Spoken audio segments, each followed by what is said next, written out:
আসসালামু আলাইকুম রহমতুল্লাহ। আমরা 3 দফা দাবি নিয়ে আজকে স্বরাষ্ট্র মন্ত্রণালয়ে ঘেরাও করেছি।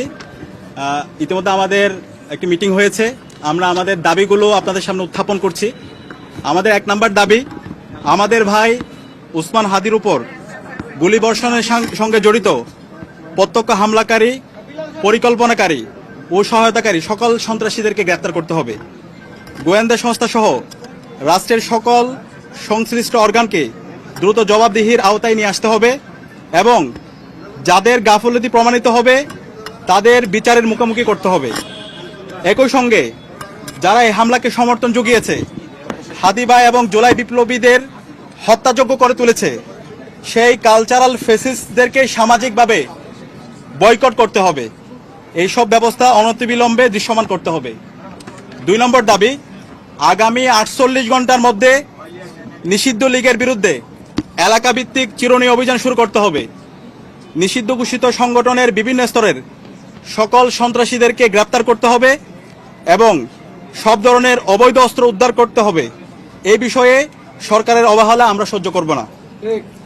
3 নম্বর দাবি, ভারতীয় আধিপত্যবাদের বিরুদ্ধে প্রথম ও অপরিহার্য পদক্ষেপ হিসেবে খুনি হাসিনাকে দেশে ফিরিয়ে এনে তার বিরুদ্ধে মানবতা বিরোধী অপরাধে প্রদত্ত রায় কার্যকর করতে হবে। গণহত্যাকারী সন্ত্রাসীদের আশ্রয় দেওয়ার প্রতিবাদে ভারতের সঙ্গে কূটনৈতিক সম্পর্ক পুনর্বিবেচনা করতে হবে। অভিযুক্তদের ফেরত না দেওয়ার পূর্ব পর্যন্ত কূটনৈতিক সম্পর্ক স্বাভাবিক করা যাবে না। এই দাবি অনতিবিলম্বে না মানা হলে এবং আইন শৃঙ্খলা পরিস্থিতি দৃশ্যমান পরিবর্তন না দেখাতে পারলে স্বরাষ্ট্র উপদেষ্টা, আইন উপদেষ্টা এবং পররাষ্ট্র উপদেষ্টাকে পদত্যাগ করতে হবে। এই 3 দফা দাবি আমরা জানিয়েছি এবং একই সাথে আমরা গতকাল থেকে বাংলাদেশের সকল ছাত্র সংগঠন, সিভিল সোসাইটি, সাংবাদিক এবং জুলাইয়ে যে সমস্ত সংগঠনগুলো তৈরি হয়েছে, জুলাইয়ের যারা আমাদের সহযোদ্ধা ছিল, আমরা সবার সাথে গতকাল থেকে যোগাযোগ করছি, মিটিং করছি।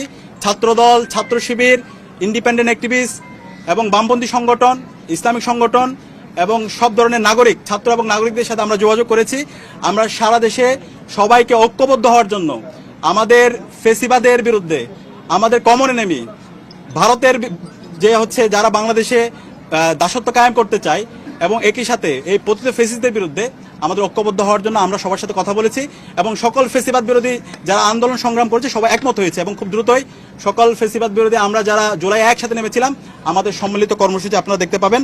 এবং একই সাথে আমরা সারা দেশের মুক্তিকামী ছাত্র জনতাকে আহ্বান করছি, আমাদের প্রত্যেকটা পাড়ায় পাড়ায়, প্রত্যেকটা ওয়ার্ডে ওয়ার্ডে আমরা যেন দেশের আমাদের নাগরিকদের নিরাপত্তা নিশ্চিত করার জন্য আইন শৃঙ্খলা রক্ষায় আমরা যেন গণকমিটি গঠন করি, যে গণকমিটির মাধ্যমে যারা ফেসিবাদের দোষর আছে, খুনি হাসিনা এবং তার দোষর, নিষিদ্ধ ছাত্রলীগ, যুবলীগ, সন্ত্রাসীদেরকে আইডেন্টিফাই করে তাদেরকে যেন থানায় দেওয়া হয় এবং তাদের বিরুদ্ধে যেন ব্যবস্থা নেওয়া হয়।